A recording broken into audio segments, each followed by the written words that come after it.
My sister was a single mom to my niece Ellie for 8 years. Then she met her husband Rich, and very quickly she ended up pregnant. Ellie really didn't know Rich at all by that point, and she wasn't thrilled. My sister was of the opinion that Ellie would come around in time. After baby Liam was born, my sister set up these cute photo shoots for Ellie and Liam, and she involved Ellie in the pregnancy, which was something Ellie resisted doing. But my sister basically gave her no choice. When Liam was 1, my sister found out that Ellie and her BFF Hazel were talking about the new half-siblings in their lives. Hazel's half-sister was born a couple of months before Liam was, and neither their half-siblings were real siblings. My sister heard Hazel and Ellie say they didn't love or care about their half-siblings, their stepdads, and how they didn't have a real family anymore. Hazel claimed her mom replaced her dad and that she would never want the replacement family. Ellie told Hazel she missed it being just her and her mom, and she never wanted a dad like her mom seemed to think. She also said Liam was just a baby. She didn't get all affectionate and protective like most of the family said she would. She said if Rich took Liam and left for good, she would be kinda glad. My sister contacted Hazel's mom and stepdad, and she told them Hazel was no longer welcome in our house. When Ellie didn't change toward Liam afterward, she told her she could no longer see Hazel anymore, and their friendship was over. My sister told me about it at the time, and I asked her how she was planning to do that, and wouldn't therapy be better? She said they just feed off each other too much. She went to their school to try and get them separated, but the school refused. She wanted me to pay for Ellie to go to a private school to get her away from Hazel. But I said no. Now Ellie is 15, and surprising few, except for my sister and Rich, a small bit, Ellie and Hazel are still friends at school and have never lost contact. Apparently, neither girl feels very different either.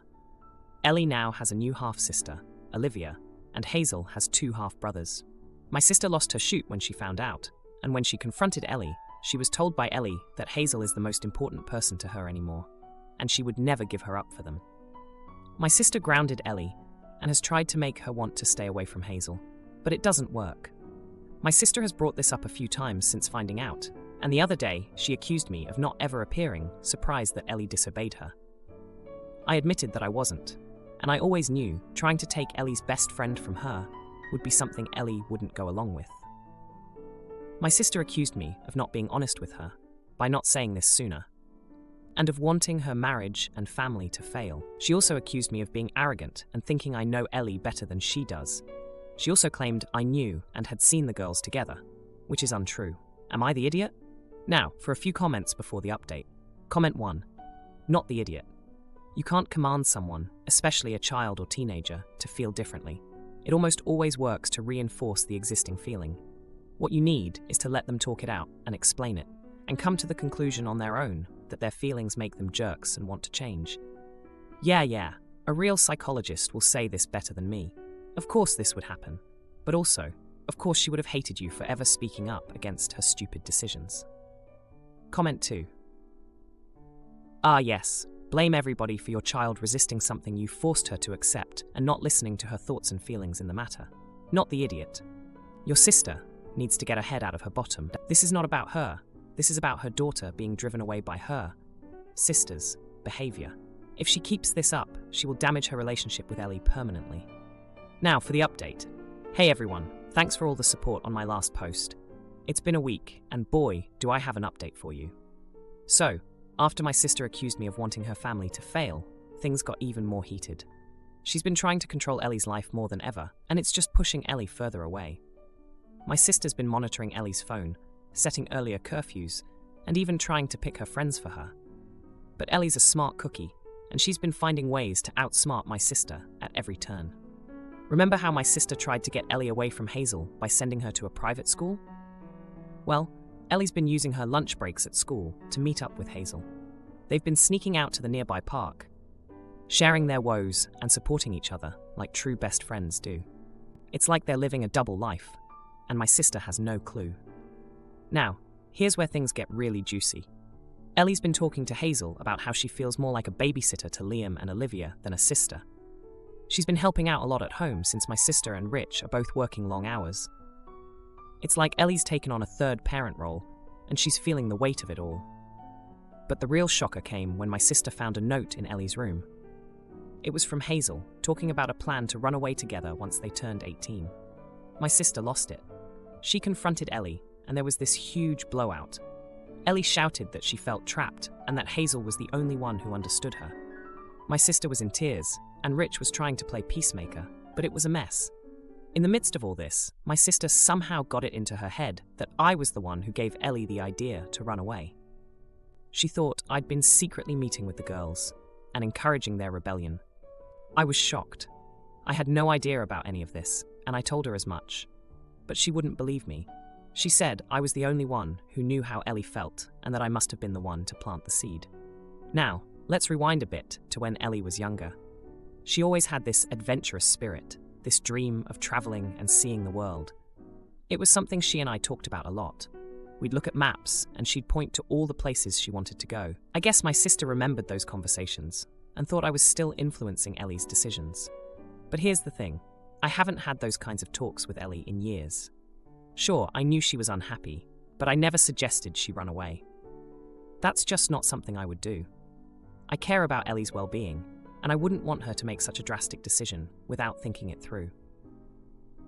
So, after a lot of arguing and explaining, my sister finally understood that I wasn't behind Ellie's plan. It was a misunderstanding, but it showed just how much my sister is struggling to connect with Ellie.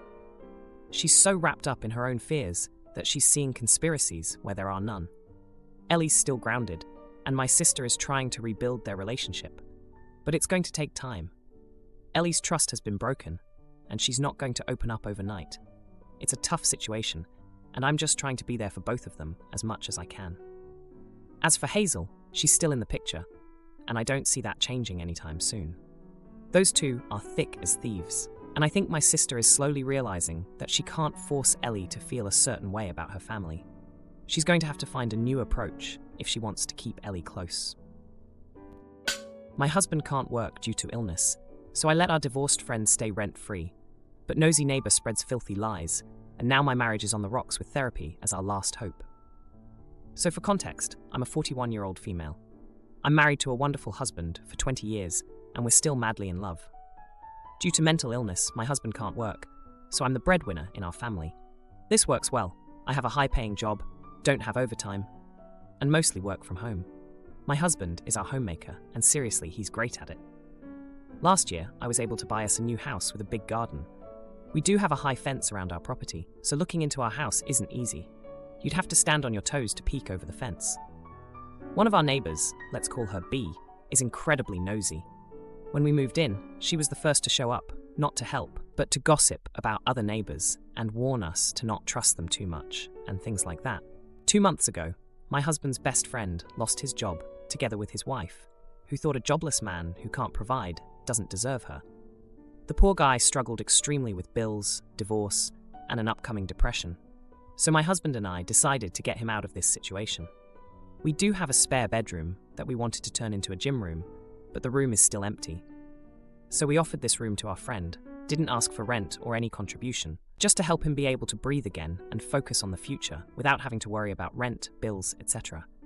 The divorce is nasty enough, the poor guy doesn't need more stress. It works out really well. He's a very nice guy, doesn't demand things from us, he's just happy to have a safe space to heal and get back on his feet. We do things together, but he also stays happily in his room when my husband and I want to be alone. Now, when I was grocery shopping a few days ago, I met some neighbors who gave me weird looks, which confused me. Since I'm not the type to just brush things off, I stopped and asked what the problem is. Turns out, B had been snooping around our house and spread nasty rumors in the neighborhood. That I live together with 2 men, that the men in my house change. She even called it openly a whorehouse, since she rarely sees me go to work, and my husband never goes to work. She spread in the neighborhood that I must earn my money on my back, otherwise I couldn't afford such a nice house. I was livid and told my neighbors on the spot what's really the case, and then I left too worked up to focus on groceries. Now in the parking lot, I saw B. In my fury and rage, I stormed up to her and started screaming at her. I told her whoever I invite into my house is none of her business and to stay the frick away from us. My family is not her concern, and if she ever badmouths me again, that won't go well. Then I simply left, not wanting to hear any word from her. Now some of my friends think I massively overreacted, while others think I just was protecting my family and friend. and gossip can hurt badly too, so I'm here for final judgment. Now, for a few comments before the update. Comment 1. This may just be the New York in me, but I think you did the right thing. Honestly, I can't believe you had the strength to even hold back, because I think what you did was really mild. People are too comfortable now when talking about others because there are no consequences, so glad you stood up for your family. Comment 2. Not the idiot, but don't waste the opportunity to mention to any neighbors that she starts all these rumors, so no one knows what she's busy doing. Tell them all the things she said about each of them. Make it up. Make it outrageous. Turn her into the pariah. Now for the update. Hey everyone, thanks for all the comments on my last post. I really appreciated the support and advice. So it's been a month since the whole blow-up with my nosy neighbor B, and boy, do I have an update for you. After the confrontation in the parking lot, things seemed to calm down. B kept her distance, and my husband and I went back to our usual routine. Our friend, who I'll call Jay, was still staying with us, and he was slowly getting his life back together. He found a part-time job and was contributing to the household in small ways, which we appreciated. But then, about 2 weeks ago, things took a turn. My husband, who's always been the sweetest and most supportive partner, started acting distant. At first, I thought it was just stress or maybe a new phase of his mental illness. But then I noticed something that made my heart drop. He and Jay were spending a lot of time together, more than usual. They'd stay up late talking after I went to bed, and I'd often find them laughing together in the kitchen in the mornings. I didn't want to jump to conclusions, but the change in my husband's behavior was undeniable.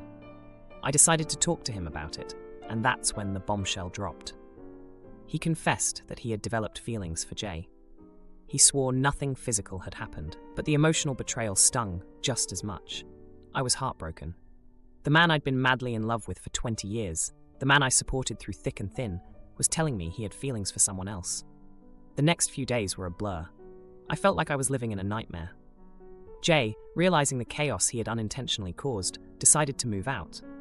He apologized profusely, saying he never meant for any of this to happen. He packed his things and left, leaving me and my husband to sort through the wreckage of our relationship. My husband was remorseful. He said he never intended to hurt me and that he was confused about his feelings. He begged for my forgiveness and promised to work on our marriage. We started couples therapy, and it's been hard. Digging up all the emotions, trying to rebuild trust, it's a lot. But the drama didn't end there. Remember B, the nosy neighbor? Well, she somehow caught wind of the tension between my husband and me. She must have seen Jay leaving with his things, because the rumors started up again, this time with a new twist. She was telling people that my husband and I were getting a divorce, and that Jay had been the cause of it. I was furious. Not only was I dealing with my own heartbreak, but now I had to deal with B's twisted version of events spreading through the neighborhood. I confronted her again, this time more calmly. I told her that whatever was happening in my home was none of her business, and that she needed to stop spreading lies about us. She just smirked and walked away, but I could tell she enjoyed the drama she was creating. The confrontation with B didn't go unnoticed. Other neighbors started reaching out, some with genuine concern, and others just looking for gossip. I shut them all down. I wasn't about to air my dirty laundry for the whole neighborhood to see. Through all of this, my husband has been trying to make amends. He's been attentive, helping around the house more, and he's been open about his therapy sessions. But I can't shake the feeling of betrayal. I still love him, but I'm not sure if that's enough anymore. So that's where we are now. My husband and I are in a fragile place, trying to piece together a marriage that's been rocked by an emotional affair. B is still a thorn in my side, but I'm doing my best to ignore her. And Jay, well, he's gone, but the impact of his stay lingers in my home. Sister-in-law can't swim and refuses to snorkel, so I leave my toddler with her, but after she apologizes for her attitude, it comes out she's jealous of my pregnancy, and brother-in-law is gay. I, 34-year-old female, recently went on a snorkeling trip with my husband, brother-in-law, sister-in-law, brother-in-law's wife, and the kids, my sons, ages 7 and 3, plus my brother-in-law and sister-in-law's son, who is 8 years old. When I was planning this trip, all of the communication from my brother-in-law and sister-in-law was always like, "We are so excited to go," or "We are looking forward to it."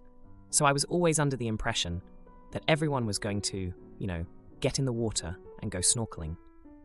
Heck, my sister-in-law and I were talking about what reef-safe sunscreen to buy before the trip. And then we get on the boat, and we're headed to the reef, Everyone's getting their snorkeling gear out, reapplying sunscreen, and I started to inflate my toddler's armbands. When my sister-in-law saw me, she looked a bit confused and asked me whether my husband will be looking after both the boys in the water. I said my husband will go snorkeling with our 7-year-old while I get in the water and stay near the boat with our toddler. I'm 5 months pregnant, and I didn't want to stray too far from the boat with a toddler. The day was beautiful and visibility was amazing, but no way was I going to let my husband handle both kids by himself. This wasn't a beach. We were literally jumping into the sea from the boat. She told me she assumed I'd be staying on the boat because of my toddler and my pregnancy. I told her no. I can't really do that. Look, both of my kids love the ocean. If my toddler saw his dad and brother get in the water while he's stuck on the boat, believe me, we'd all be suffering. I asked her if there's a specific reason why she didn't want to get in the water, and she said she's not a good swimmer. She then asked me whether I'd be okay with my 7-year-old going with my brother-in-law while my husband took our toddler. I said no because I wanted at least one adult per child. I told her she could put on a life jacket and join me in the water, but she said no. She then asked me to stay with her because she didn't want to be alone. She wasn't actually alone. The captain was on the boat, but I guess she didn't want to be alone with a stranger. I didn't stay on the boat.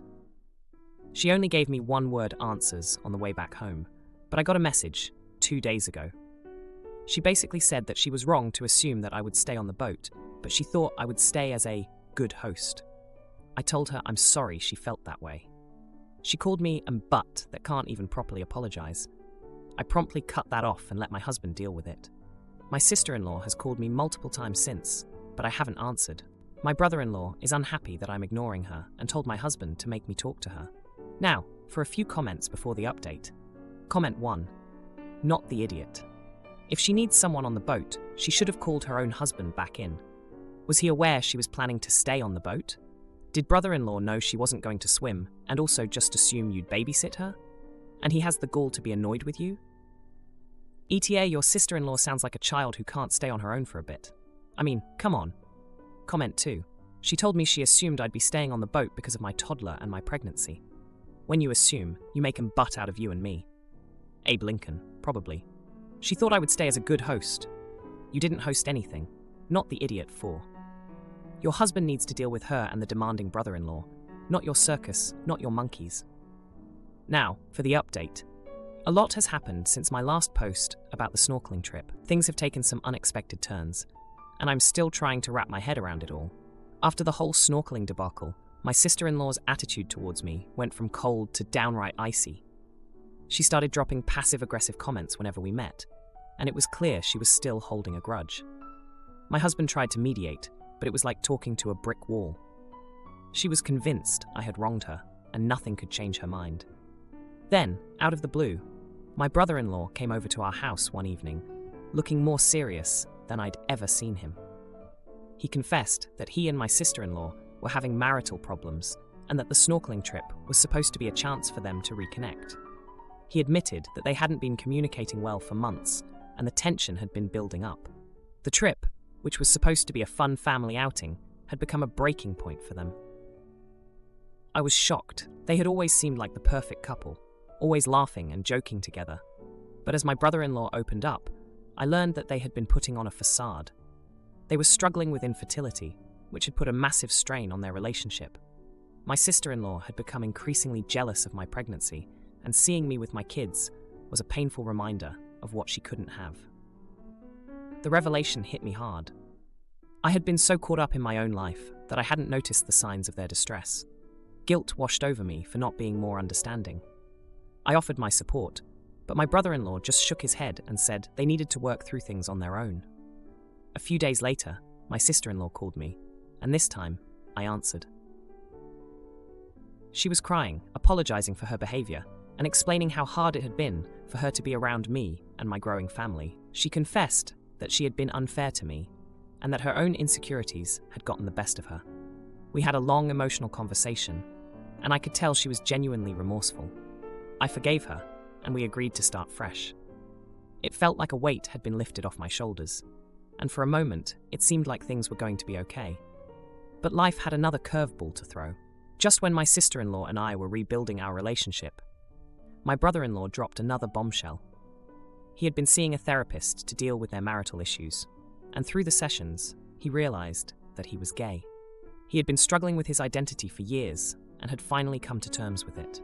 The news sent shockwaves through the family. My sister-in-law was devastated, feeling like their entire marriage had been a lie.